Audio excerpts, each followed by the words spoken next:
orang menanya begini, bagaimana peran Kristus sebagai pendamai antara manusia Allah?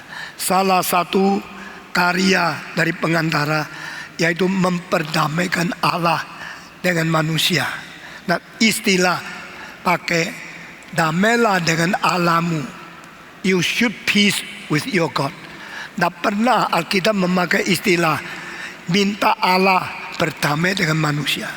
Memang inisiatif pendamaian dari Allah, tapi tuntutan adalah satu seruan kepada manusia, berdamailah dengan Allah.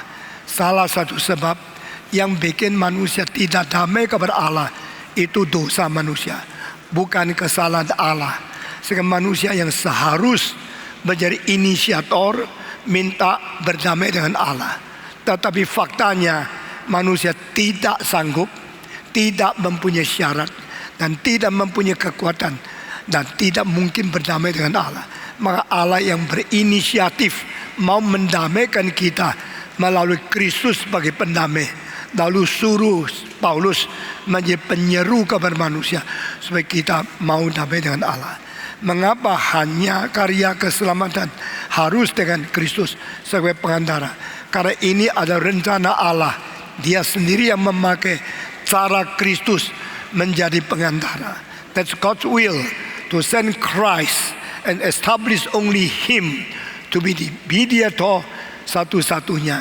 Sehingga Allah yang menetapkan Yesus, bukan karena Dia sendiri mau atau karena kita yang merencanakan. Allah, apakah tidak ada cara lain untuk menebus manusia selain dari Tuhan berinkarnasi? Bukan Tuhan Maha Kuasa. Tuhan Maha Kuasa. Kalau Tuhan mau pakai cara lain menyelamatkan manusia, bisa tidak? Kalau Tuhan mau pakai cara lain untuk menyelamatkan manusia, bisa tidak? Hanya itu. Nah, hanya itu kan. Kalau Tuhan mau pakai cara lain, boleh tidak? Tidak bisa. Ini adalah menurut kitab suci. Tuhan ternyata tidak pakai cara lain. Tuhan hanya pakai satu cara, itu Kristus. Kalau Tuhan mau cara lain, langsung mengampuni. Tuhan kalau mengatakan oke, saya Maha Kuasa, langsung mengampuni. Lalu keadilan yang seharusnya kita lakukan di hadapan Tuhan, bagaimana bisa dituntut? Maka semua dikelop mendapat jawaban dari apa yang dikatakan oleh Pak Iwan. Tuhan rela pakai cara satu-satunya untuk memperkenan segala sesuatu yang dituntut. Dia hanya melalui Yesus menjadi pengantara. Saya dulu mendengar khotbah Andrew G. Saya heran. Hanya satu cara. Selain Kristus tidak ada guru selamat yang lain. Selain darah Yesus tidak ada cara penebusan yang lain. Selain salib tidak ada cara pengampunan dosa yang lain. Saya kira ini, apakah pendeta sengaja membatas Tuhan, membatas, melimit kuasa dan kemungkinan Tuhan, akhirnya makin besar. Saya makin mengerti. Itu kesimpulan yang rela taat hanya kepada Tuhan yang klaim there's no salvation besides Christ. There's no way of salvation besides the blood of Jesus. There's no savior besides His incarnate Son. Ini adalah ketaatan menurut wahyu Tuhan. Yesus sering menyebut dirinya sebagai anak manusia. Apa maksudnya?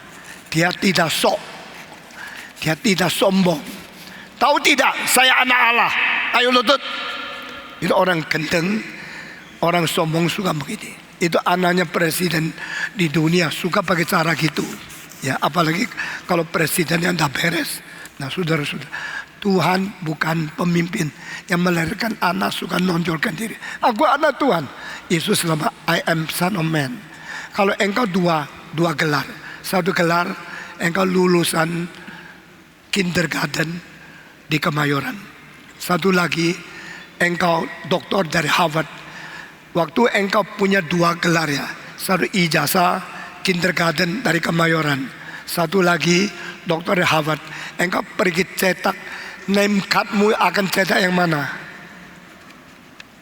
Jawab. Harvard kan?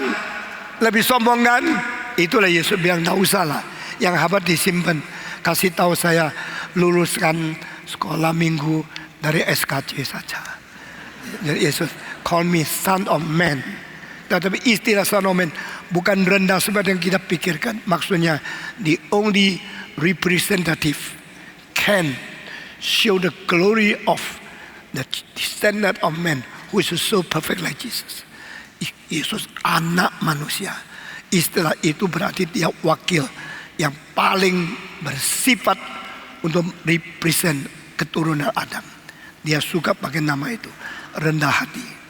Bagaimana pandangan Pak Tong tentang hypostatic union? Hypostatic union daripada Tritunggal. Ya, ya. Ini daripada Kristus sendiri ya. Ya, kalau hypostatic istilah ini dari Cappadocian Fathers ya, mengenai Tritunggal. Tapi ke union sebenarnya Kristus adalah Allah, Kristus adalah manusia, Kristus adalah satu pribadi, dan Kristus adalah satu pribadi Allah yang mempunyai dua sifat. Sifat Allah, dia ada Allah sejati, sifat manusia sejati. Bagaimana tantangan mengenai hal ini menurut you? Hypostatic union, seksi Pak David, Safid yang jawab. Di dalam teologi kita bicara hypostatic union, yaitu union between the two natures of Christ, baik itu divine and human nature. Kita selalu bicara mengenai dua hal, yaitu unhypostatic sama anhypostatic union. Kita tahu bahwa Kristus adalah pribadi dengan natur ilahi. Ketika dia inkarnasi, dia mengambil natur manusia. Natur manusia tersebut ketika diambil itu adalah unhypostatic. Un berarti tidak ada person di dalam natur manusia tersebut. Jadi yang diambil bukan manusia, tapi hanya natur manusia saja. Itu unhypostatic. Tapi unhypostatic harus dijelaskan juga di dalam tema anhypostatic. En ya, en dari di dalam person. Jadi ketika natur tersebut diambil, itu diambil untuk digabungkan ke dalam person daripada Kristus. Jadi Kristus adalah satu pribadi dengan dua natur, bukan dua pribadi dua natur, satu pribadi dengan dua natur. Kristus sang anak Allah dengan natur ilahi mengambil natur manusia tanpa pribadi, unhypostatic union, masuk ke dalam pribadi dari Kristus sang anak Allah tersebut, anhypostatic. Jadi kita harus bicara mengenai dua, unhypostatic dan anhypostatic union. Dengan demikian kita percaya bahwa Kristus hanya satu pribadi dengan dua natur, bukan dua pribadi dua natur, atau satu pribadi dengan natur yang confused atau yang sudah dicampurkan menjadi natur ketiga, bukan, satu pribadi dengan dua natur. Oke, ini sudah jelas sekali. Jadi yang percaya Yesus waktu menjadi manusia tidak ada sesuatu personality of being a man, itu salah. Dia mempunyai sesuatu sifat manusia yang berpribadi. Tapi pribadi Yesus bukan pribadi yang melawan pribadi Allah. Karena di dalam dia satu pribadi, tadi dua sifat. Sifat Allah dan sifat manusia. Di dalam pikiran saya ada sesuatu yang mungkin sedikit lain sama seluruh tradisi. Yaitu yang disebut sifat manusia. Itu sebenarnya di dalam diri Kristus yang adalah peta teladan Allah. Kita menurut peta teladan Allah, menurut semua adalah itu tetap ada qualitative difference. Dan itu waktu Yesus ke dunia, dia menjadi manusia. Dia ambil sifat manusia yang keturunan Adam. Dari sifat manusia yang keturunan Adam, itu disebut satu peta teladan orang berdosa. Peta teladan yang menjadi budak. Jadi di situ di dalam Filipi fase 2, dia telah mempunyai keadaan seperti orang budak. Dan di dalam Roma pasal 8 ayat 3, dia mempunyai sifat seperti orang berdosa. Nah ini adalah teladan dia datang ke dunia. Tapi sifat manusia yang aslinya adalah peta teladan, saya lihat itu adalah honor and glory in God himself, which belongs to God. Dan di situ baru dari situ dia menciptakan manusia. Ini berbeda. Saya kira ada banyak hal saya mesti memberikan satu pertanggungjawaban supaya dipelajari lagi oleh orang-orang yang ada beda pendapat dengan pikiran saya. Teruskan, patung apa yang harus menjadi alasan sejati orang percaya kepada Kristus? Apa maksudnya orang Kristen percaya bukan karena bukti, tetapi atas dasar bukti? Nah, mungkin engkau bicara tentang apa yang saya katakan. When Christ speak as God, kita tidak perlu membuktikan karena ini maka dia Allah. Bagi saya yang disebut melampaui bukti itu fakta yang lebih tinggi dari bukti. Nah, sekarang saya tanya, bolehkah engkau membuktikan uang Indonesia itu adalah uang Indonesia, tapi tidak boleh pakai uang Indonesia? Bolehkah engkau membuktikan ijazahnya Benjamin Intan dari Boston College bahwa ijazah itu bukan dari Boston College, tapi tidak boleh pakai ijazah itu? Ini lucu kan? Jadi kalau saya mengatakan, mana ijazahmu? Saya membuktikan ijazahmu ini tulis dari Boston. Saya mau membuktikan ini dari Boston asli atau tidak, saya mesti pakai ijazah ini. Karena di dalam ijazah ini ada sesuatu sifat daripada Boston yang menjadi suatu bukti di dalam diri. Jadi ini bukti internal, tidak bisa dibuang. Dan tadi saya mengatakan, kalau bukti singa itu singa, bukan tulis tesis, matanya persis, mulutnya besarnya, kekuatannya. Kalau mau bukti singa atau tidak, lepas dia dari kerangkeng, suruh dia makan lu. Waktu engkau dimakan sudah mati, engkau mengatakan, benar-benar dia singa. Saya sudah buktikan dia singa. Waktu itu singa adalah singa, ada bukti internal, bukan hanya bukti dari luar. Itu pikiran saya adalah seru pikiran bahwa kalau Alkitab itu adalah firman Tuhan, di dalam Alkitab ada bukti firman Tuhan. Perkataan Yesus ada perkataan dari Allah, dari perkataan dia pasti itu ada ciri-ciri khas. Demikian kita mengerti hal ini. Dan mengapa orang Reform menolak evidence theory untuk apologetik? Kenapa presuppositional? Ini mengandung hal ini. Saya kira kalau sama sekali tidak mau internal, lalu sendiri pakai cara lain untuk supra, itu kadang-kadang lebih buntu lagi. Sehingga mengenai ini boleh saudara mulai belajar apologetik. Tadi Pak Tom bilang bahwa doa Kristus tidak dijawab Allah, tidak dijawab iya oleh Allah, bukan tidak dijawab I didn't listen to you, bukan itu. Ya. Jawab untuk Indonesia, He answer me. Sebelum answer, He listen to me. Yang saya katakan tidak dijawab, artinya tidak diberikan benar apa yang dia mau. Waktu Yesus minta ini disingkirkan, Tuhan oke, anakku tak singkirkan. Tidak, disuruh malaikat tambah kekuatan supaya dia minum habis. Jadi jawab Tuhan mendengar, tapi tidak memberikan jalan keluar menurut apa yang dia katakan. Lalu pertanyaan datang. Waktu Yesus mengatakan singkirkan ini, apa itu jawabannya? Karena dia takut mati. Kalau dia takut mati, ini melawan seluruh kitab suci. Karena di dalam buku Ibrani pasal 2 dikatakan Yesus datang khusus untuk mati. Sehingga Yesus bukan takut mati, minta disingkirkan. Dia takut berpisah dengan Allah. Tetapi kenapa dia mengatakan why you forsaken me? Akhirnya mesti pisah. Mensinkronkan ini, jawaban adalah Yesus minta jangan pisah sama Allah. Doa ini sesuai dengan kehendak Allah. Karena seluruh kitab suci Allah tidak mau pisah sama siapapun, sehingga dia kirim Yesus untuk persatuan. Tetapi untuk persatuan menimbul satu paradoks sebagai absolute necessity. Harus ada perpisahan, baru terjadi keadaan tidak pisah. Sehingga kalau Yesus mengakibatkan kita tidak dipisah oleh Tuhan, dia harus dipisahkan sementara di atas kayu salib. Sehingga doa Yesus adalah doa sesuai dengan kehendak Allah.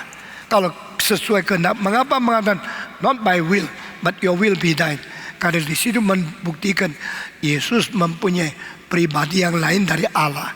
Buktinya dia mempunyai will yang berlainan dengan will Tuhan Allah.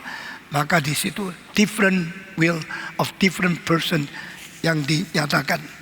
Patong bilang bahwa doa Yesus tidak dijawab menurut pengertian sebagai pribadi manusiakah doa Yesus yang tidak dijawab? Bukan.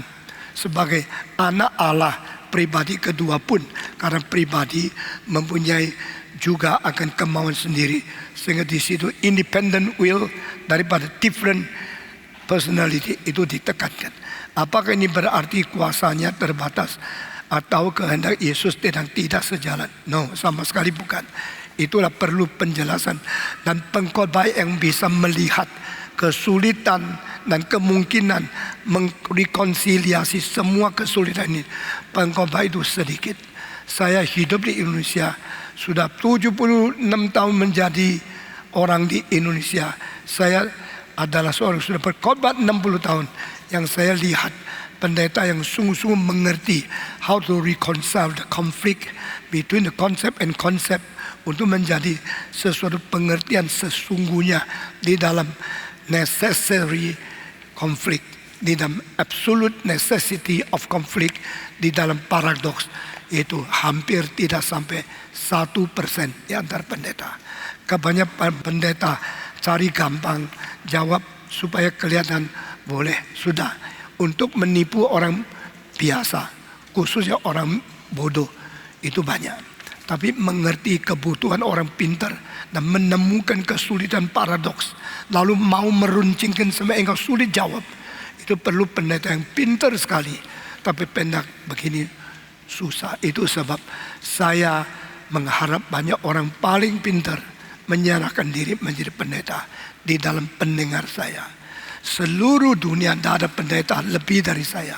Selama hampir 60 tahun menantang orang pintar menyerahkan diri, yang maju ke depan di dalam kebaktian saya kira-kira sudah 486.000 orang di dalam 59 tahun setengah. Saya tanya banyak, itu di saat setelah saya tinggal saat selama 20 tahun masih 70% yang mendaftar di situ menjadi hamba Tuhan karena saya. Jadi zaman ini saya salah satu pendeta yang paling banyak menantang pemuda, khususnya pemuda yang pintar, menyerahkan diri menjadi hamba Tuhan. 6 minggu yang lalu saya ada di Amerika. Saya khotbah di UC Berkeley, UC Stanford, Universitas Rockefeller, Universitas Harvard, MIT, Columbia, Cornell. Ini semua tempat paling tinggi. Dan saya ketemu orang pintarnya luar biasa. Pertanyaan mereka ini kali saya tidak puas. Karena apa? Ternyata banyak orang paling pintar di sekolah itu. Pertanyaan tidak tentu lebih mendalam dari pertanyaan Indonesia. Berarti selama puluhan tahun saya di Indonesia, orang intelektual Indonesia sudah mulai maju. Orang di Amerika sekarang seperti biasa. Tetapi saya tidak puas. Pertama kali saya berada di Stanford 36 tahun yang lalu. Waktu itu semua yang tanya bikin kaget saya. Pintar luar biasa. Dan akhirnya saya suka melayani mahasiswa yang pintar. Karena itu kalau dikembalikan, otak mereka akan merubah dunia. Kenapa Yesus masih tetap berdoa kepada Allah, sedangkan Yesus sendiri adalah Tuhan? Ini namanya kawan baik di antara persetukuhan. Allah Bapa, Allah Anak, Allah Roh Kudus adalah kasih. Dan kasih ini adalah kasih di dalam diri, di dalam tiga pribadi yang berbeda-beda di dalam diri, satu unity, itu satu substansi ilahi. Pada waktu Allah mencintai yang lain, itu gampang dimengerti. Tapi kalau Allah di dalam pribadi, Bapa, Anak, dan Roh Kudus saling mengasihi sebagai dasar komunitas, baru ada kemungkinan ada masyarakat. There's no society, no fellowship, if you do not understand the Trinity of our God. Jadi Allah tiga pribadi ini menjadi dasar pengertian apa itu komunitas, apa itu masyarakat. The Father loved the Son, the Son loved the Holy Spirit, the Spirit loved the Son, and the Spirit loved the water, and the Son loved the Father, and the Son loved Spirit. Ketiga pribadi saling mengasihi. Ini menjadi self-sufficiency even in love. Menjadi self-communication even in love. Menjadi self-unity even in love, in fellowship.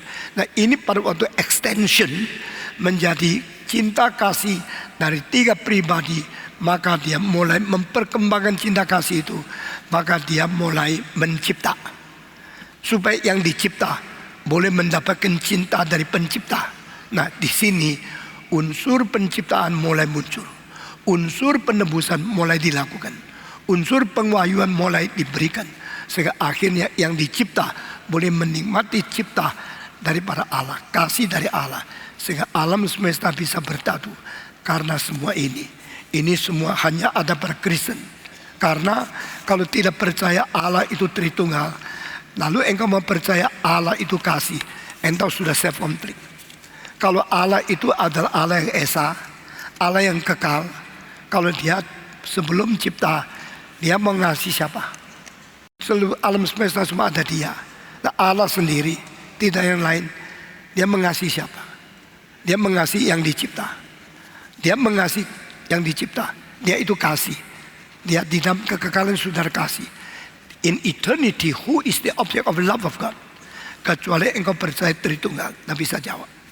Nah, ini pada waktu umur 30-an saya menemukan, saya memperkembangkan Trinity, community possibility, and the necessity of believing in Trinity sebagai salah satu jawaban hanya ada pada Kristen. Agama lain tidak bisa jawab. Karena di dalam agama Kristen, satu-satunya agama yang Allah Tritunggal. Satu-satunya agama yang akhirnya pencipta mencintai yang dicipta. Sehingga ekstensi ciptanya kepada yang dicipta dari sang pencipta. Ini semua menjadi satu. Kita bersyukur kepada Tuhan. Kalau semua pertanyaan tanya kepada mereka satu persatu, mungkin engkau mendapatkan lebih jelas lagi.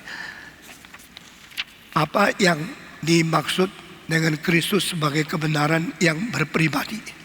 Kebenaran kalau tidak berpribadi, maka itu kebenaran, yaitu kebenaran yang mati, yang dibicarakan, yang dituntut oleh orang, yaitu sendiri tidak ada atau ada bagaimana tetap tidak jelas.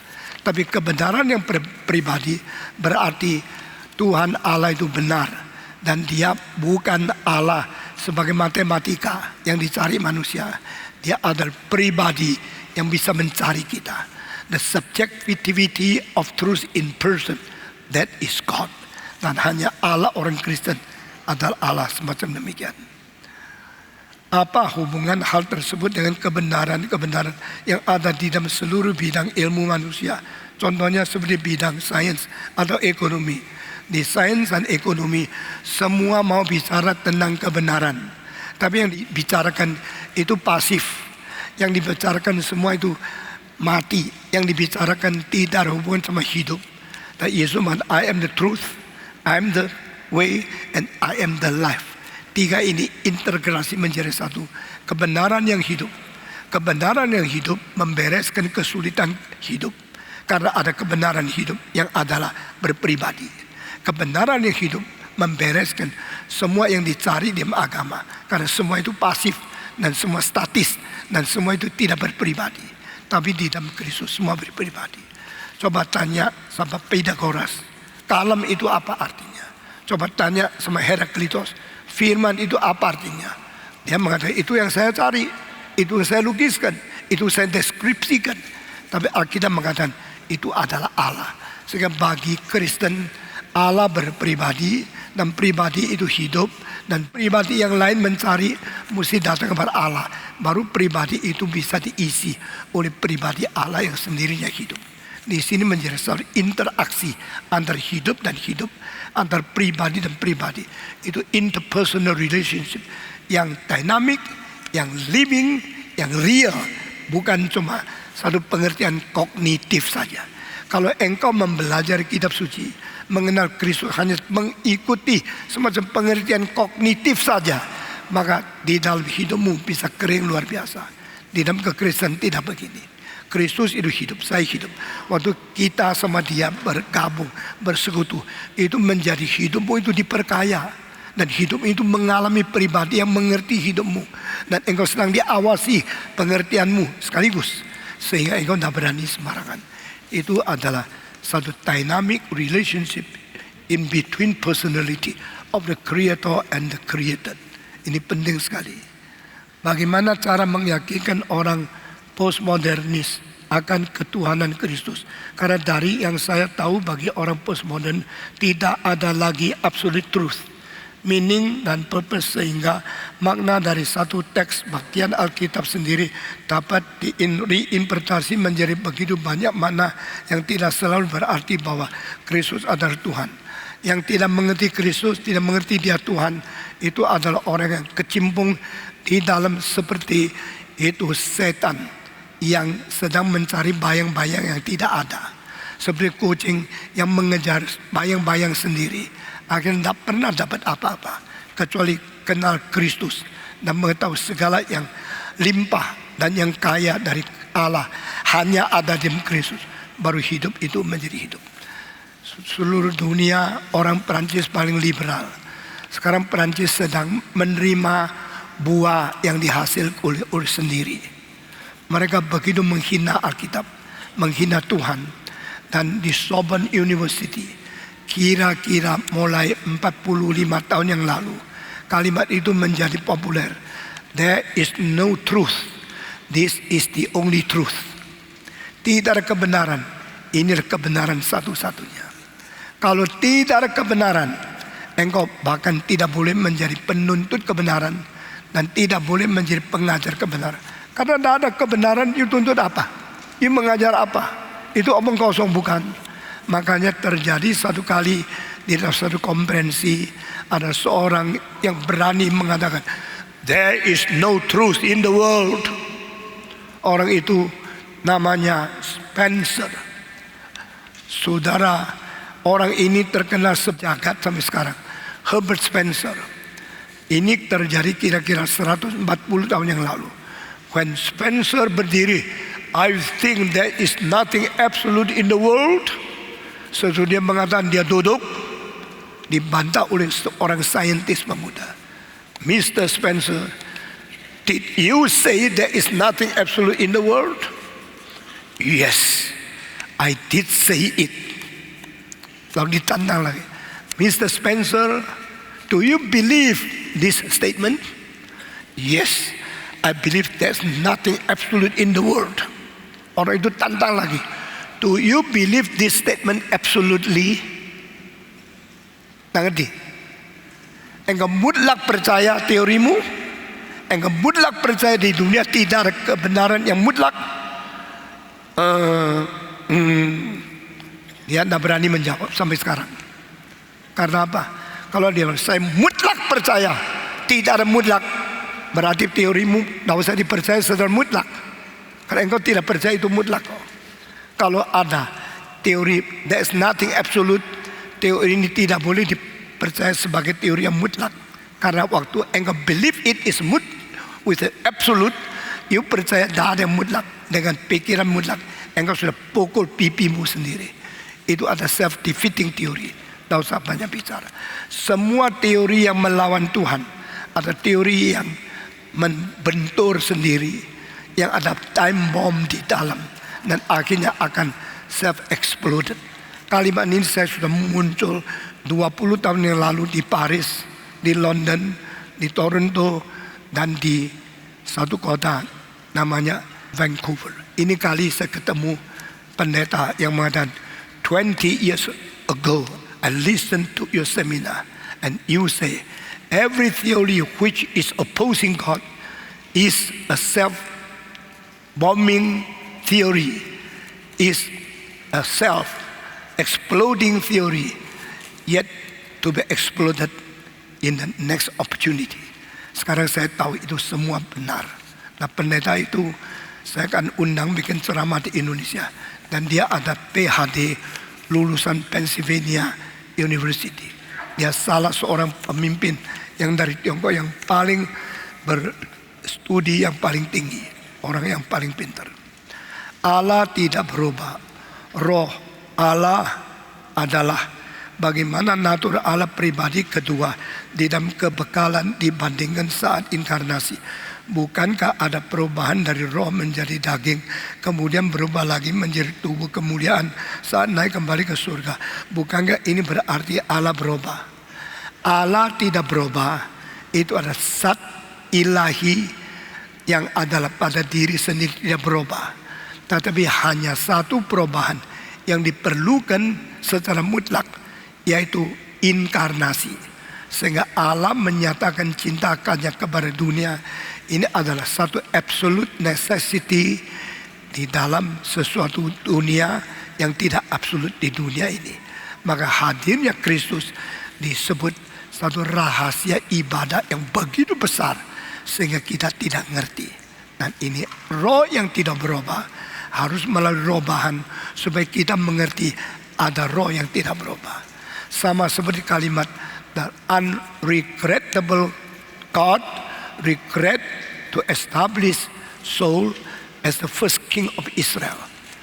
Waktu Samuel mengatakan Allah yang tidak pernah menyesal sekarang berkata melalui saya kepada engkau Raja Israel pertama, bahwa Allah sudah menyesal mendirikan engkau menjadi raja.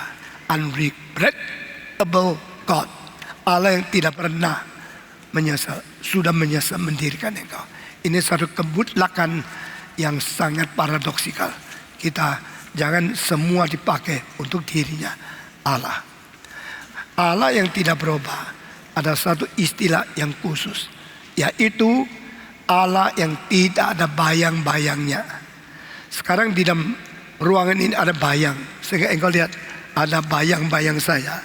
Bayang saya harus ada karena saya mempunyai cahaya di depan saya, sehingga ada bayang-bayang di belakang saya ini. Tapi saya memindah tempat sampai di mana saya berada, saya tidak ada bayang-bayang. Ini tanya ya, saya mesti pindah sampai di mana sehingga tidak ada bayang-bayang saya yang bisa dilihat oleh siapapun.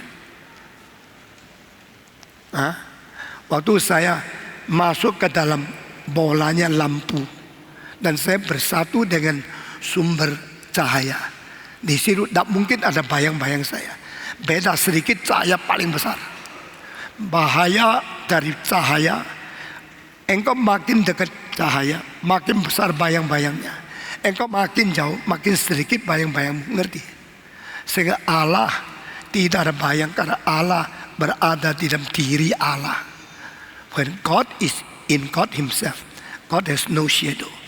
Alkitab yang mengatakan, satu-satunya buku di Alkitab, dia tidak ada bayang-bayangnya pada dirinya. Di dalam diri there is no shadow of He Himself. He Himself. Ini tidak Alkitab. Sehingga Yesus ada bayang karena dia telah turun dari surga ke dunia. Allah menjadi sumber, dia menjadi manusia biasa. Dan Yesus menjadi satu yang berubah. Only perubahan inkarnasi memungkinkan kita mengerti Allah ada perubahan. Selain itu tidak ada perubahan dari dirinya Allah. Ini yang harus kita mengerti. Jikalau Yesus Allah, mengapa Allah Bapa yang membangkitkan Yesus dan bukan bangkit sendiri? Nah, ini ada perdebatan. Yesus dibangkit oleh siapa? Bagi saya, Yesus dibangkitkan oleh Bapa, Yesus dibangkitkan oleh Roh Kudus, dan Yesus dibangkitkan oleh diri sendiri. Apakah ada teolog yang ikut Stephen Tong? Saya tidak perlu diikut dan saya tidak perlu ikut mereka. Karena saya ikut Alkitab. Waktu Allah Bapa membangkitkan dia, ini tercantum jelas di dalam Kisah Para Rasul. Engkau telah mematikan Yesus, Allah membangkitkan dia. Jadi ayat Allah membangkitkan Yesus ada dasarnya. Di dalam Roma pasal 8, Roh yang membangkitkan Yesus juga akan membangkitkan engkau. Roh Allah yang membangkitkan Yesus. Gabungkan dua ini, Yesus dibangkitkan Allah melalui Roh yang dikirim oleh Allah. Itu sudah beres. Tetapi istilah Yesus dibangkitkan oleh diri, ada dasar Alkitab tidak? Ada tidak? Yesus mengatakan, no one can take away with my life. If I myself, with my own willingness to give away my life, I have my right to take my life, return to me again. Aku berhak menyerahkan nyawaku. Aku berhak mengambil nyawaku kembali sendiri. Ini adalah bicara tentang sifat ilahi Yesus. Meskipun di dalam keadaan tubuh manusia yang bersifat manusia, dia tetap tidak menghilangkan dia mempunyai sifat ilahi sebagai pribadi kedua. Dengan pribadi kedua yang adalah Allah itu sendiri, Yesus membangkitkan diri tidak ada kesulitan. Tapi pada waktu Yesus menjadi manusia, di dalam keadaan manusia serupa engkau dan saya, dia dipaku di atas salib sebagai manusia. Waktu saya membicarakan 7 kalimat Yesus, kalimat pertama, Father forgive them. Kalimat terakhir, Father I put my life in your hand. Kalimat keempat, dia tidak mengatakan Father, why have you forsaken me? Dia mengatakan my God, why hast thou forsaken me? Waktu saya khotbah ini, seorang yang penting di dunia bawah saya, Profesor Dr. Kistemaker. Saya tidak tahu. Ya saya kira ya dosen dari Amerika, biar dia dengar aja, saya khotbah terus. Siapa tahu dia pulang bilang Amerika, I listen to a evangelist in Indonesia. He shake me so much. He say the first sentence, Father forgive them. The seventh sentence, Father I put my life in your hand. But the fourth, my God. Lalu dia memberitahu kepada seorang murid saya yang sekolah di RTS, Reformed Theological Seminary. I get the inspiration from Dr. Stephen Tong. Waktu Yesus mengatakan, Allahku, mengapa meninggalkan aku? Waktu Yesus mengatakan kalimat itu, dia berbicara sebagai manusia. Tapi waktu dia bicara, Father forgive them, dia bicara sebagai sifat Allah. Ini pengantara ya. Karena waktu Yesus dipaku di atas kayu salib, sifat pengantara bersifat ilahi. Maka kalimat pertama dan kalimat terakhir, anak Allah yang diutus Allah, sekarang berkata kepada Allah, saya utusanmu, you suruh saya datang menggenapi rencana keselamatan pengampunan. Sekarang ampunilah mereka. I've done your will, my Father. You are my Father, I'm your Son. In between sonship and the fathership, now I, as a Son of God, with the deity, dengan sifat ilahi berkata, Allah ampuni mereka, anakmu sudah menggenapi. Tapi pada waktu Yesus mengatakan, why have thou forsaken me? Kenapa meninggalkan aku? Siapa mengerti Allah meninggalkan Allah? Kalimat itu direnungkan oleh Martin Luther. Sesudah 3 jam dia berdiri, pukul meja. Siapa mengerti Allah meninggalkan Allah? Saya tidak pernah mungkin mengerti. Tak pikir lagi, dia pergi. Martin Luther sendiri tidak bisa jawab. Kenapa Yesus mengatakan, my God, why has forsaken me? Karena waktu itu Yesus sedang pakai istilah seorang manusia ditinggal oleh Tuhan. Allah Bapa meninggalkan Allah Anak, itu tidak ada orang bisa ngerti.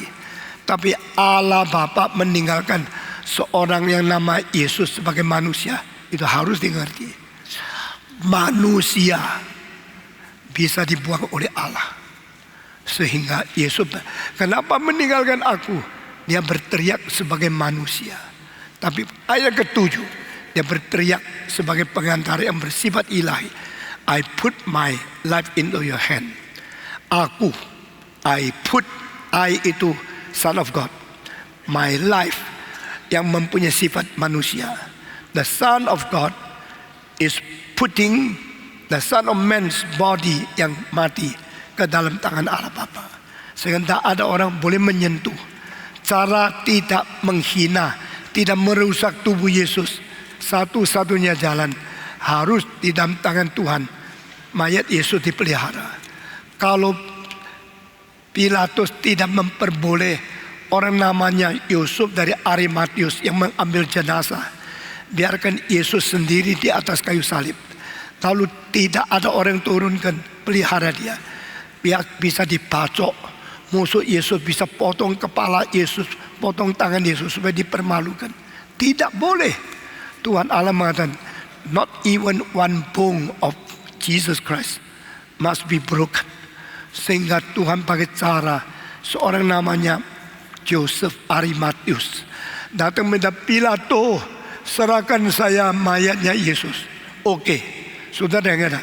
Ini kalimat membuktikan bahwa Matius mempunyai seorang yang namanya Yusuf, seorang yang betul-betul besar. Dia mungkin seorang anggota Sanhedrin, sehingga Pilatus pun tidak mau mempersalah sama dia. Jadi dia orang besar.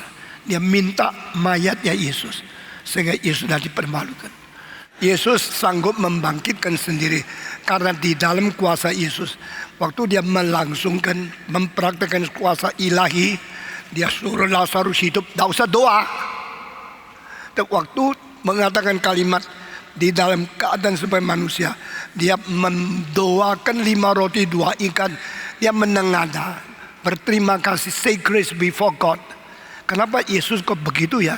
Kadang-kadang dia berbicara sama Yesus Allah, kadang-kadang tidak sudah doa. Waktu menyembuhkan, membangkitkan orang mati, tidak doa. Itu dia sedang mempraktekkan kuasa ilahinya. Waktu dia berdoa sebelum makan, itu mempraktekkan sesuatu sifat manusianya. Ini Yesus dua sifat, menjadi pengantara banyak hal rahasia dan banyak hal yang begitu hebat yang kita lihat. Waktu mengatakan tenanglah engkau angin, diamlah engkau ombak, dia perlu doa dulu, minta Tuhan berkati. Tuhan jangan lupa loh, ini sekarang saya mau pamerkan kuasa aku loh. Kalau tidak jadi saya dipermalukan. Nanti sesuatu ting, diamlah angin, tetap angin lebih keras lagi. Saya malu kan. Lalu Tuhan bilang, okay, I agree with you. I will let the wind stop and the wave stop. Now you can do it. Tidak. Yesus waktu langsung memakai kuasa ilahi. Berhentilah engkau, tenanglah engkau, angin semua tenang. Itu praktek kuasa ilahinya. Waktu Yesus mau pakai kuasa ilahi untuk praktek membangkitkan sendiri, no problem. Saya sendiri yang menyerahkan hak hidupku. Saya berhak menyerahkan, berhak mengambil kembali. Ayat ini boleh dipakai menjadi dasar Kristus membangkitkan sendiri. Yang hampir tidak teolog pakai ayat ini, saya pakai. Ayat mana yang menyatakan Tuhan Yesus sendiri menyuruh manusia menyembahnya sebagai manusia? Tidak perlu. Yesus bilang, sembah aku ya. Tidak usah. Mereka sendiri akan sembah Yesus. Alkitab catat tidak murid Yesus menyembah Yesus. Catat. Semua jawab. Alkitab mengatakan orang menyembah Yesus, dicatat tidak? Ada kali, berapa kali? Paling sedikit 3 kali. Pertama kali yaitu orang menyembah Yesus waktu angin sama taufan diberhentikan. Lalu mereka menyembah dia dengan berkata, who is this man that even the wind and the wave is obeying him? Siapakah dia sampai angin sama itu ombak semua taat kepada dia? Lalu mereka menyembah dia. Ini pertama kali. Kedua kali setelah Yesus bangkit, pertama hari muncul dan berkata, sejahteralah engkau, peace on you. Nah, lihat ya, orang Israel di dalam seluruh kebudayaan agamanya ada dua istilah yang penting. Pertama, kesejatian. Kedua, kesejahteraan. Kesejatian itu adalah inti yang mutlak daripada mutu sesungguh agama itu. Inti sesungguhnya dari agama seluruh Yahudi satu istilah, sejati. Maka percayalah kepada Allah yang sejati. Believe only the true God, the true revelation of God, the true truth, the true righteousness, the true friendship, the true honesty. True. Kalau tidak sungguh, tidak sejati, itu semua kebudayaan palsu. Tetapi kalimat ini menjadi paling penting, juga menjadi paling sindir. Yesus mengatakan, cilakalah kau orang Farisi yang pura-pura. Artinya adalah engkau yang tidak sejati, cilakalah kamu. Engkau orang Farisi yang tidak sungguh-sungguh sejati, cilakalah kamu. Engkau penulis kitab suci, scribes, yang tidak sejati, cilakalah kamu. Cilaka jatuh kepada kamu, kamu tidak sejati.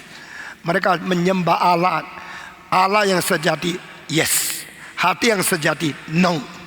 Dengan hati yang tidak sungguh-sungguh menyembah Allah yang sejati, ditolak oleh Yesus Kristus. Kedua, berkat yang paling penting itu shalom, sejahtera. Sejati itu mutu daripada agama. Sejahtera akibat dapat berkat dari Tuhan. May the God give you peace, sejahtera kepada engkau. Maka waktu Yesus bangkit, dia waktu sebelum mati mengatakan, I am the true wine. Aku adalah anggur yang sejati. Menurut Paul Washer, ini dia sedang mengatakan, you all Pharisees, you semua pendiri agama, bukan anggur yang sejati. Orang Israel di dalam kitab suci, khususnya Yesaya, Yeskiel, adalah anggur sejati dari Tuhan. Pada waktu Yesus berkata, I am the true. Itu true wine. Berarti you are not. Itu sindir. Waktu Yesus sudah bangkit, dia mengatakan satu kalimat, peace on you. Sejati sejahtera datang kepada Yesus di dalam satu nubuat daripada malaikat. Mengatakan, glory be to God in the highest. Masih ingat? Waktu Yesus lahir, malaikat mengatakan apa? Mulia bagi Allah di tempat yang maha tinggi. Lalu kalimat kedua, sejahtera kabar dunia kepada orang yang diperkenan, ya kan? When Jesus Christ was born, dua hal ini. True glory be to God in the highest. True peace be to man on the earth. Waktu Yesus hidup, I am the true wine. Waktu dia mati, you have the true peace. Setelah dia mati dan bangkit, kalimat setiap kali muncul, setiap kali ketemu murid, Yesus mengatakan apa? Peace on you, peace on you, peace on you. Semua ini bukan tidak teratur, semua sudah di-arrange oleh Tuhan dengan teliti luar biasa. Jadi sejahtera. Lalu pertanyaan, engkau bagaimana? Tuhan Yesus disembah oleh orang, apakah menurut kemauan dia, perintah dia? Tidak. Yesus tidak ada perintah. Orang tahu sendiri. Pada waktu mereka melihat dia adalah Allah, pertama kali dia menenangkan angin, dia disembah sujud. Kedua kali, setelah dia sudah dibangkitkan, orang menyembah dia. Pertama kali ada hadir satu orang. Orang itu namanya Thomas. Tetapi tidak hadir. Yesus bilang peace on you. Dia tidak ada. Kali kedua, waktu hadir, lalu Yesus sengaja mana, now Thomas come here. Dipanggil namanya. Put your finger. Now put into the hole of my wound. Coba pakai tanganmu korek sini. Berani enggak? Berani enggak?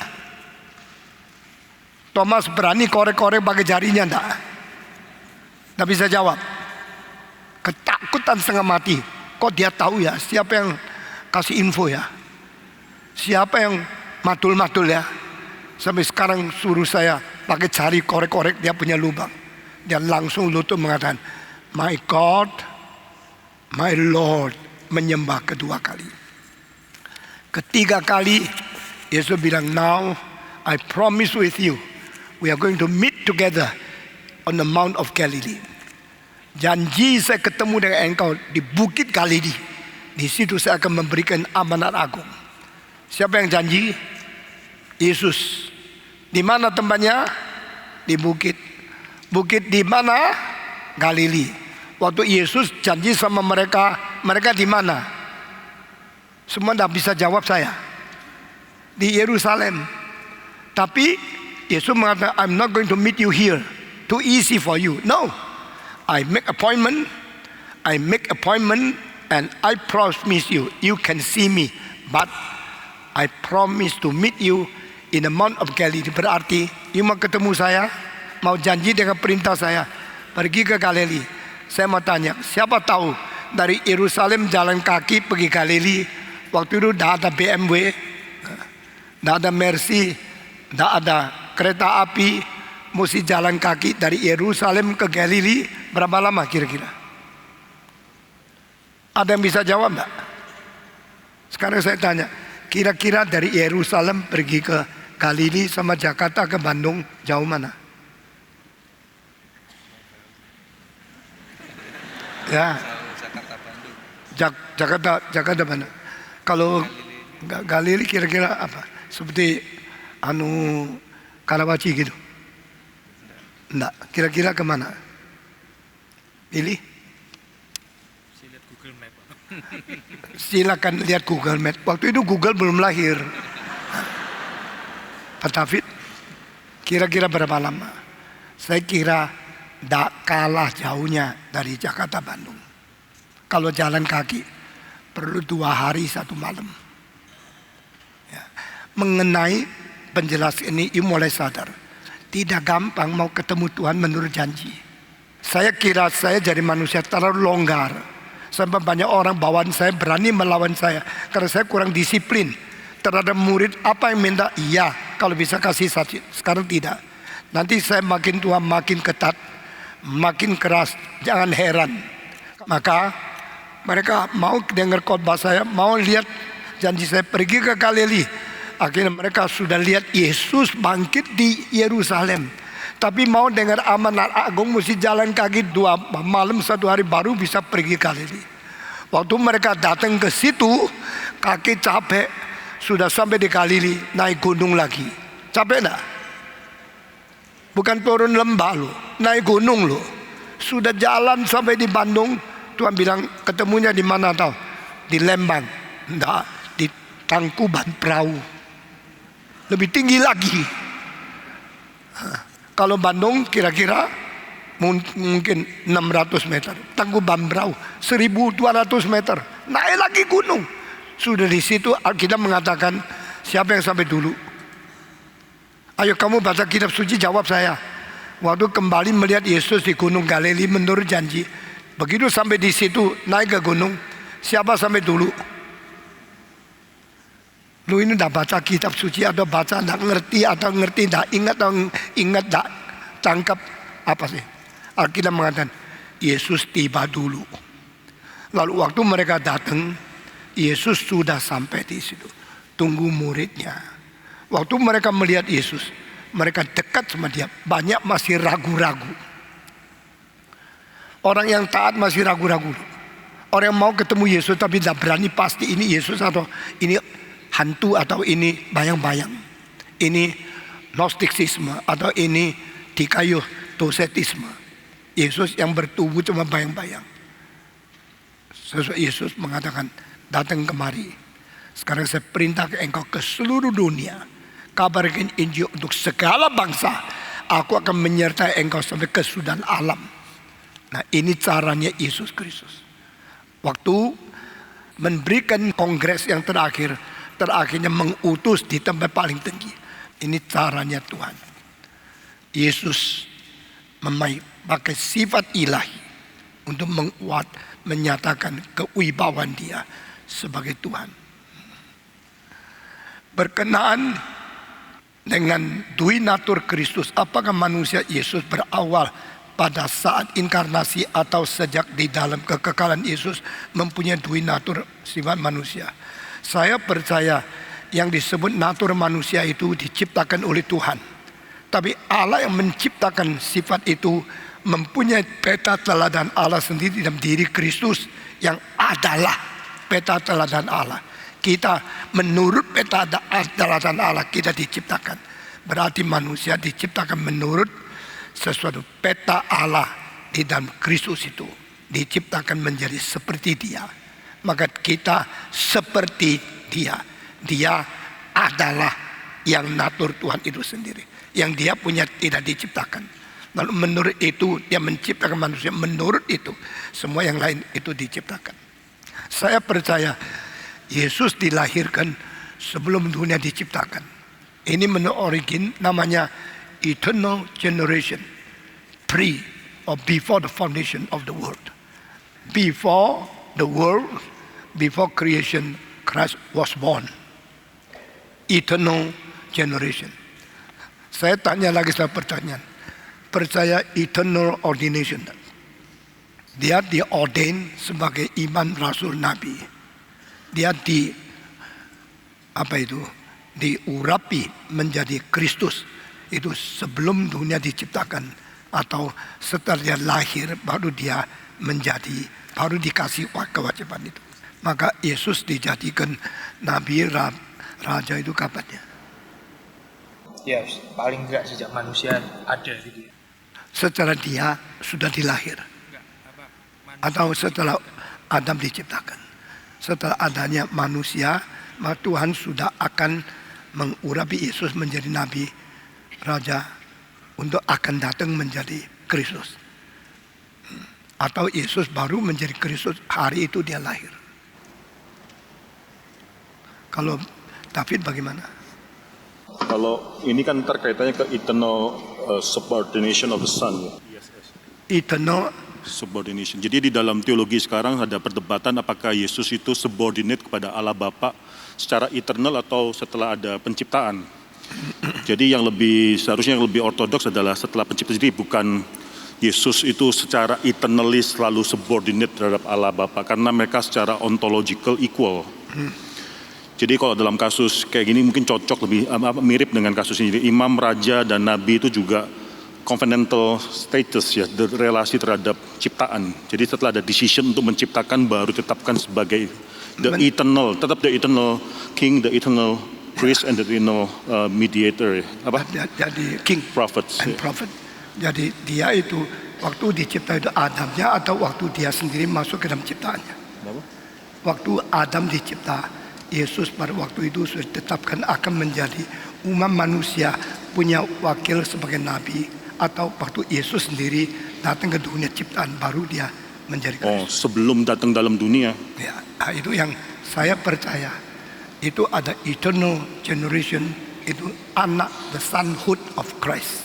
Dan itu ordination untuk menjadi raja, nabi juga sesudah itu. Baru sejarah akan munculkan itu yang disebut nubuat, lalu yang disebut sesuatu realisasi nubuat dan kedatangan Yesus. Baru orang mengenal inilah orangnya yang ditetapkan oleh Tuhan sebelum itu zaman ini, sebelum dia lahir menjadi manusia, tapi sebelumnya dia merencana Allah. Maka buku saya yang dicetak di Taiwan sampai 400 halaman, namanya The Eternal Christ and the Historical Jesus. Ya, Kristus di dalam kekekalan dan Yesus di dalam sejarah. Jadi di dalam rencana Allah akan menetapkan dia menjadi King of all the nations, akan memakai iron rod untuk over dan sebagainya. Dan dia waktu menyerahkan diri dengan eternal spirit to be the sacrifice. Dan ini adalah rencana Allah. Karena Allah tidak ada rencana yang dilakukan secara mendadak setelah satu saat dari sejarah itu mundur. Kira-kira begini. Menimbang kemanusiaan Kristus, apa Yesus saat menjalani hidup di bumi pernah meragukan keilahiannya? Apakah dia pernah ragu hidupnya direncanakan menjadi juru selamat? Saya kira banyak rahasia kita tidak bisa mengerti 100%. Tapi 60 tahun yang lalu waktu saya masih belajar teologi, satu pertanyaan yang selalu ditanya oleh orang-orang tertentu.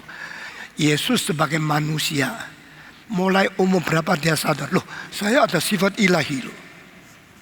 Atau dia adalah Allah yang pada waktu dia menjadi manusia, dia saat itu baru menjadi manusia. Atau dia sebagai manusia baru sadar dia ada sifat ilahi di dalam tujuh sifat itu. Bagi saya tidak pernah ada problem. Itu adalah Allah yang datang menjadi manusia. Waktu dia menjadi manusia, dia melalui proses perkembangan. Tetapi potensi dia, apapun ada, dia sifat ilahinya sudah ada. Tapi sifat manusia mengalami perubahan sebagai satu proses yang dia rela datang. Dia ingin hidup menjadi anak-anak. Puji Tuhan, Yesus bukan lahir langsung menjadi orang dewasa. Dia lahir sebagai bayi. Jadi waktu dia mencintai bayi, kan dia mengetahui dia pernah mengalami riwayat proses pernah jadi bayi. Tadi yang lucu itu ya, Adam dicipta sebagai bayi. Itu saya tidak pernah dengar. Ini dari teolog namanya B.D. Kristanto. Atau dia kutip yang lain. Ya. You rasa heran kan? Saya rasa aneh. Bukan saya heran. Saya tidak percaya Yesus ciptakan Adam kecil, Hawa kecil. Engkau tulangku, ya, engkau daging dalam dagingku. jenius besar itu. Ya, dia sudah dewasa. Nah, kenapa kalau Adam waktu dicipta sudah dewasa, Yesus inkarnasi mesti jadi anak-anak? Karena dia mau seperti orang berdosa punya proses. Kita orang berdosa pernah mengalami proses anak berdosa, dari anak kecil dan orang dewasa. Yesus juga dilahirkan. Bedanya waktu dia di rahim ibunya, dia tidak mewarisi dosa Adam melalui kelahiran itu. Karena Maria tidak bersetubuh hubungan seks dengan laki yang lain. Tetapi ada roh yang menaungi dia sehingga dia menjadi tubuh. Firman menjadi daging melalui naungan Roh Kudus kepada anak darah Maria. Udah apa yang kita percaya? Kira-kira ini. Saya baca dulu, lalu you yang pilih yang mana dijawab. Yesus sebagai manusia, apakah memiliki potensi untuk berdosa? Jika iya, apakah karena kemanusiaannya membuatnya harus demikian? Atau tidak ada arti dia cobai jika ia tidak bisa berdosa? Jawab, kira-kira ada potensi bisa dicobai bisa berdosa?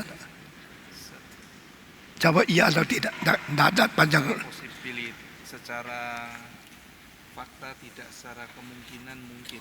Secara kemungkinan ada potensi, tapi secara hasilnya tidak pernah dia berdosa, sehingga potensinya itu tidak berkembang dan dia akhirnya tidak ada dosa, sehingga boleh dikatakan. Saya tanya seorang teolog, dia mengatakan logically yes, ontologically no. Saya sampai sekarang tidak tahu jawabnya apa ya.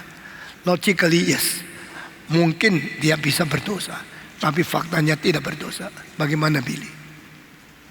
Ya, selalu ada paradoks itu ya. Selalu ada paradoks. Bagaimana David? Ini sekali lagi kita biasanya selalu ragu-ragu apakah Yesus bisa mungkin berdosa. Lalu dosa atau tidak ya. Cuma dalam hal ini kalau kita pakai alasan kalau dia adalah Allah maka dia tidak mungkin berdosa. Jawabannya mungkin ya kalau kita pakai alasan bahwa Yesus adalah Allah maka dia tidak bisa berdosa, tidak ada kemungkinan untuk berdosa, maka juga kita bisa bilang kalau dia adalah Allah maka dia tidak bisa ada kemungkinan untuk haus, untuk lapar dan lain sebagainya. Nah, di sini teolog khususnya juga bahkan dalam reform selalu ada perdebatan mengenai hal ini. Tapi kalau saya percaya kemungkinan itu pasti ada karena dia adalah manusia, ada natur manusianya. Sekali lagi ini dibahas mengenai dui natur manusia, dui natur daripada Kristus dan komunikasi antara atribut kepada pribadinya. Jadi kalau pribadi Allah anak dalam inkarnasi mungkin berdosa itu karena manusia, natur manusianya. Tapi fakta Alkitab mengatakan bahwa Yesus tidak berdosa. Kedua, Yesus adalah second Adam. Kalau Yesus sama sekali tidak mungkin berdosa. Itu paralel kepada the first Adam itu sangat timpang sekali ya. Yang the first Adam itu adalah kemungkinan berdosa dan akhirnya berdosa. Second Adam sama sekali tidak mungkin berdosa dan tidak berdosa. He is not the federal head of mankind menurut saya. Ya ini kalau ini diperdebat tak habis-habis. Tapi ada satu kalimat. The first Adam is from the world. The second Adam is from heaven. Jadi ada satu kalimat mesti mulai dipikirkan. The second Adam harus dibicara setelah kebangkitan atau tidak. Kalau menurut pasal 3 daripada Yohanes, yang dari atas diberikan roh tidak terbatas. Waktu bukan setelah dia sudah bangkit. Itu adalah waktu dia masih di dunia. Jadi saya kira kalimatnya gini, kalau Yesus tidak mungkin berdosa, maka dia sedang sandiwara. Karena tidak ada kemenangan, tidak bisa berdosa kok. Tapi kalau Yesus bisa berdosa, bahaya sekali. Kalau dia satu detik berdosa, sudah tidak bisa balik ke surga. Dan tidak ada keselamatan yang bisa dikenapi untuk rencana kita. Bible keep this as a secret dan tidak kasih tahu kita dengan jelas. Kita juga tidak berhak untuk mengkupas, menjelaskan seberani-beraninya. Hanya bisa mengatakan, it is a mystery so deep, so profound, and so abundant. I just, with the fear of the Lord, leave it to God. Karena kita sekarang melihat seperti melihat muka sendiri melalui kaca. Waktu itu zamannya Yesus tidak ada kaca, ada tembaga yang dibikin sampai licin Sebelum karat hitam bisa lihat mukanya kira-kira 60% burang-burang. Tetapi kalau pakai perak, tetapi dilicinkan sampai betul-betul sama sekali tidak lubang, itu bisa 90% muka sendiri. Itu sebab firman Tuhan seperti perak diuji dengan api 7 kali. Pada saat kapankah perak itu dianggap sudah selesai ujiannya. Setiap kali uji pakai api, kotoran naik. Seperti kali semua kotoran naik, seluruh sungai dah kelihatan sungai. Kelihatan itu botol atau apa-apa itu kertas-kertas. Engkau masuk tenggelam. Tapi waktu engkau sudah buang semua, kelihatan mukanya. Kedua kali yang kecil-kecil naik, ketiga kali. Setelah 7 kali perak dipakai api, sudah sampai tidak ada kotoran yang timbul lagi. Yang menjadi tukang yang membakar perak melihat, waktu lihat mukanya direfleksikan oleh perak yang sudah bersih, dia bilang, "Tidak usah lagi, 7 kali cukup." Itu namanya perak dibakar 7 kali. Seperti manusia diuji 7 kali, akhirnya Tuhan melihat refleksi image of He Himself through us. Kita sudah boleh tidak diuji lagi. Itu artinya ini semua rahasia luar biasa. Yesus tidak mungkin berdosa. Saya sulit jawab. Tapi Alkitab mengatakan ternyata dia datang bertubuh orang berdosa, hidup seperti kita dan dapat ujian seperti kita, tapi dia tidak berdosa. Akhirnya dia mengalahkan dosa. Dan ada satu kalimat dari Injil Yohanes 17, bagi mereka saya mengasingkan diri supaya menjadi suci. Wah, saya kaget luar biasa. For them, for their cause, I sanctify myself to be holy. 我为他们的缘故，自己分别为圣。Berarti Yesus berusaha untuk menghidupkan kesucian pada dirinya dengan bagi orang lain. Dia berani menjadi teladan sehingga melalui ujian, melalui temptation dia suci. Ini satu bayaran yang besar sekali. Oke, kalau Kristus sang pengantara satu-satunya, apakah semua orang diselamatkan? Tidak. Ada 2 hal. Karena Tuhan mengetahui siapa yang percaya, siapa yang tidak. Kalau gini berdasarkan yang percaya dan tidak. Tapi iman itu dari Tuhan. Tuhan kasih siapa iman, orang itu diselamatkan. Tuhan tidak kasih siapa iman, tidak diselamatkan. Dan pilihan berdasarkan apa? Pilihan berdasarkan bijaksana sama kedaulatan Allah. If you deny God has a right to choose, to elect, you are denying God's sovereignty and you are denying God's wisdom. Adakah Tuhan pilih seorang dengan alasan? Ada. Tetapi alasan itu tidak pada saya. Maka saya tidak katakan saya ada jasa. Tetap alasan itu ada pada Tuhan. Karena Tuhan paling bijaksana. Sehingga kita tetap memikirkan Allah berdaulat memilih. Dan Allah berjasa memilih. Allah berrahasia memilih. Dan rahasia itu tidak kasih tahu sama saya. Sehingga saya harus taat kepada Tuhan. Patuh. Tidak banyak cerewet. Pokoknya bagian saya percaya kepada Yesus. Saya harus percaya. Barang siapa yang percaya tidak binasa, melainkan mendapatkan hidup yang kekal. Sehingga my duty and my responsibility to believe in Jesus. After I believe in Him, I say I have no merit. Karena that is by the grace of God that I'm given faith by Him. Itu artinya, apakah percayaan dia tidak berdosa disaksikan Pilatus, Yudas, dan juga kepada pasukan yang menyalibkan Yesus. Menyalibkan Yesus, dibicara ada seorang centurion.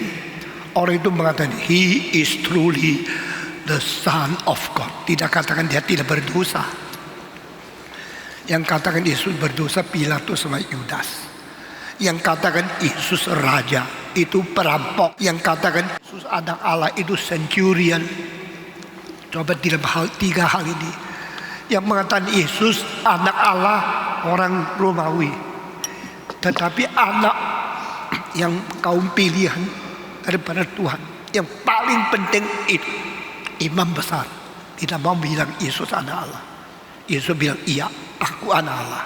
Lalu dia merobek jubahnya, memimpin agama sampai Yesus mati tidak mengakui Yesus anak Allah. Lalu murid Yesus sampai Yesus mati tidak ngerti Yesus itu adalah Raja Yahudi.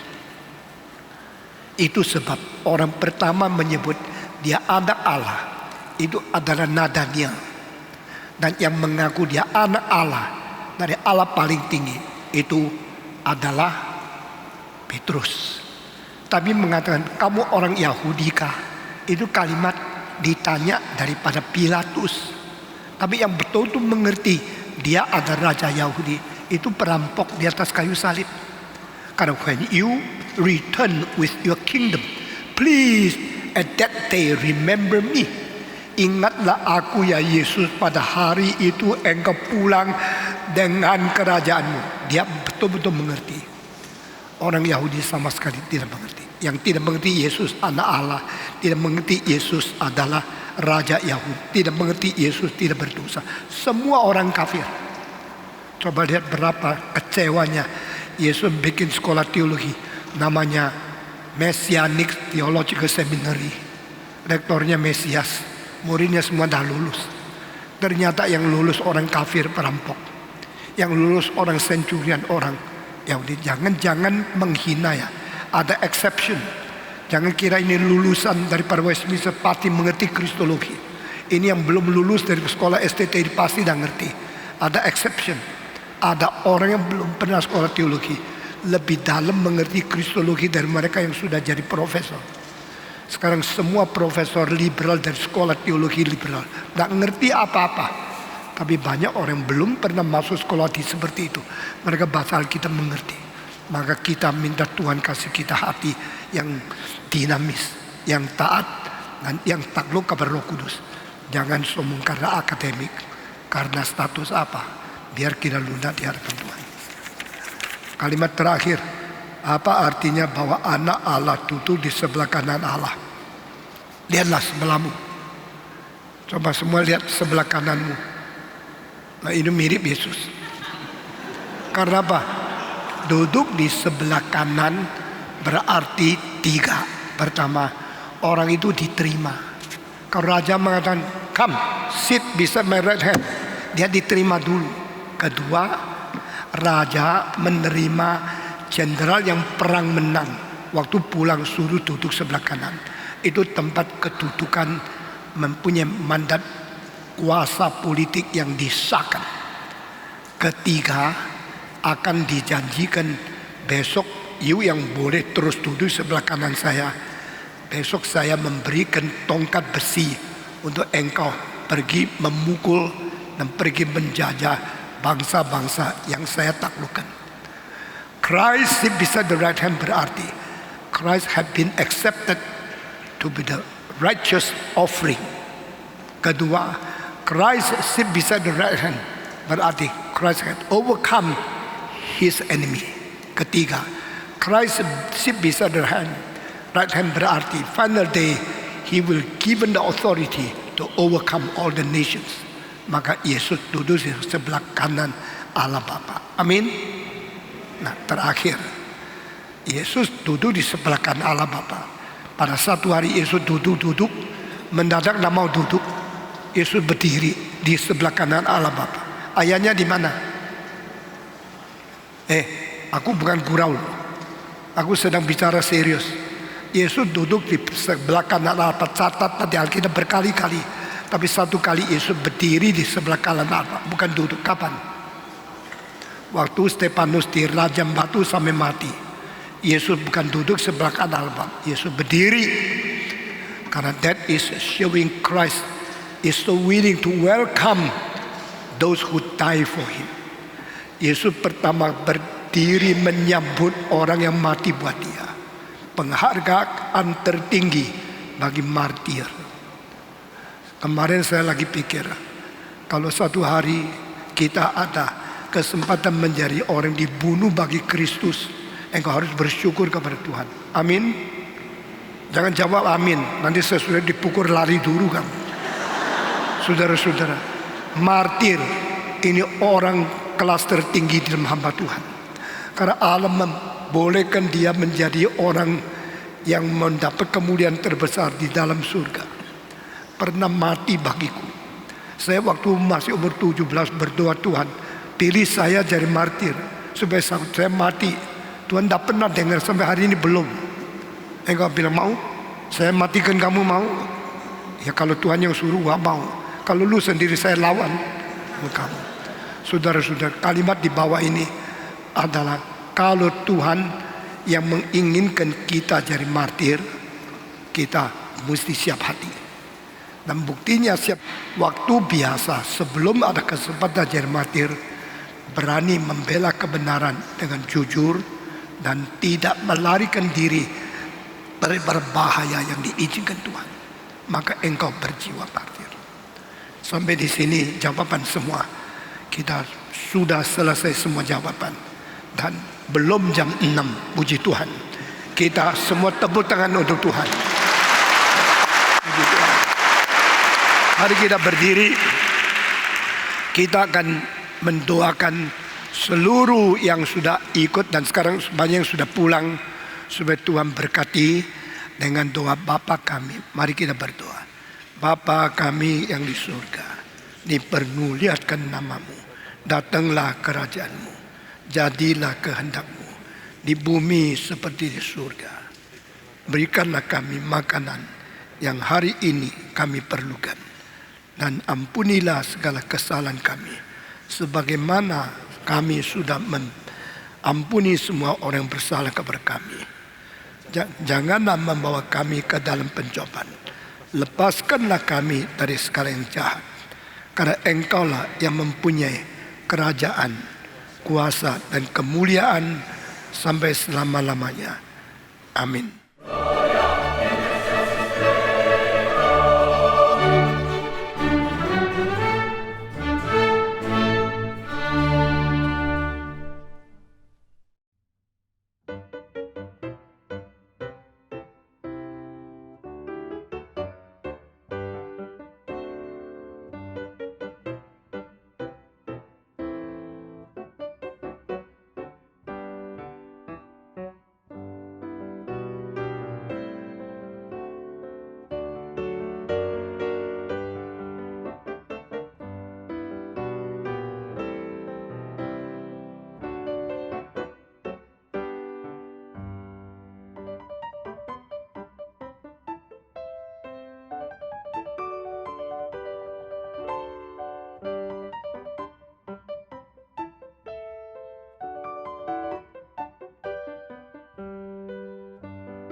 Tuhan.